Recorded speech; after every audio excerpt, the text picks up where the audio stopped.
Good morning, all. Russ Boy here, bright and early on this Saturday morning to have a chat with you, and then not get involved with the rest of your day, so you can get me out of the way quickly and earlier than normal, because I want to talk to you about something very serious. Not at all. I'm hoping you're going to have a lovely weekend. The weather's holding off for today, and I thought I'd just catch up with you now and just talk about what I said a word earlier, which is how much is it for? So, bear with me a second, guys. Just think about this and perhaps let me know, when's the last time you had a takeaway? I know now they're opening up again and we can start enjoying outside meals, though we can't quite go to restaurants yet. But takeaway is the closest thing we've got to spending money that we probably don't need to at the moment. But we would have a nice takeaway, a kebab or a Chinese or an Indian, whatever it may be, and I appreciate they don't always help us hit our goals, but they're good to have. So consider the last time you had a takeaway, maybe this week, last week, a month ago, 3 months ago, and how much it cost. And you're not going to get away with anything less than a tenner a head for any sort of takeaway. And actually, realistically, you're probably looking more like 15 quid a head. And there's 4 of you, or there's 2 of you, or there's 1 of you.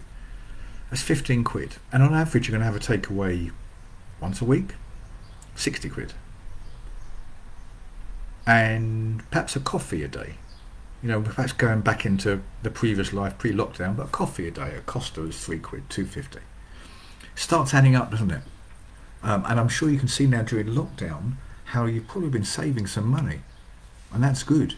You're not been spending much. I know for sure.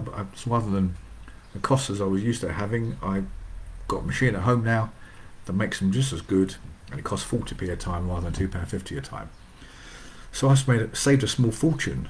Just at Costa and with takeaways and eating restaurants, I've saved money, and that's fine. We find other ways to spend money. I know there's a running joke on a lot of my friends on Facebook about how Amazon have made a lot more money in the lockdown than they would have normally because we've been spending money on Amazon, and that's all good and dandy, fine and dandy. You're allowed to spend money where you want, but I always get this barrier come up, knowing that people spend what they spend on things that move them further away from where they want to be.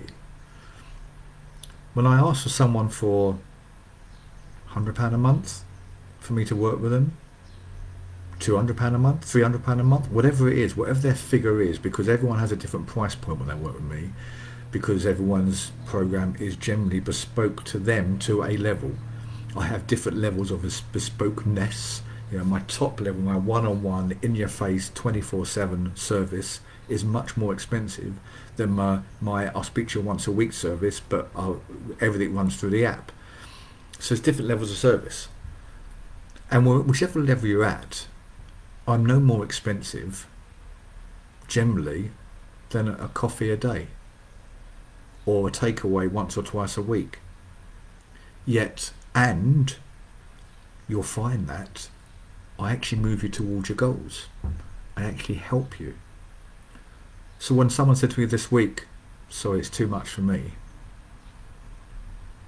and then I broke it down to how much they were spending, because they told me what they were spending on takeaways. They told me how many takeaways they were having a week in this lockdown situation. And I would have saved them money because they couldn't have takeaways because it wouldn't have helped them get them to their goal initially. And yet what they said to me, point blank, is, yeah, but I enjoy the takeaways. I'd rather stick with it. I'll find a different way. Doesn't make sense, does it, guys? So it's something to consider.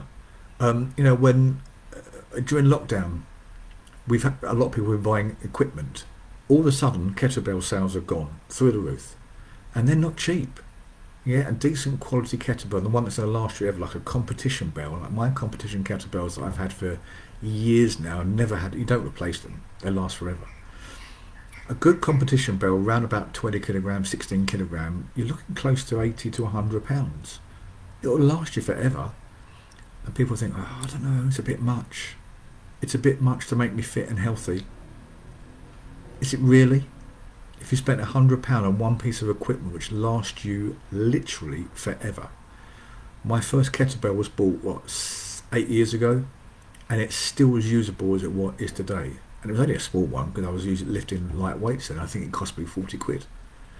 40 quid over 8 years. If it cost me £100, if it cost me £200, it's 25 quid a year. It's nothing. So the point is, guys, you've got to break it down and understand, and hope not necessarily understand, but make sense of what you're spending it on, your hard-earned cash, and what it will do for you.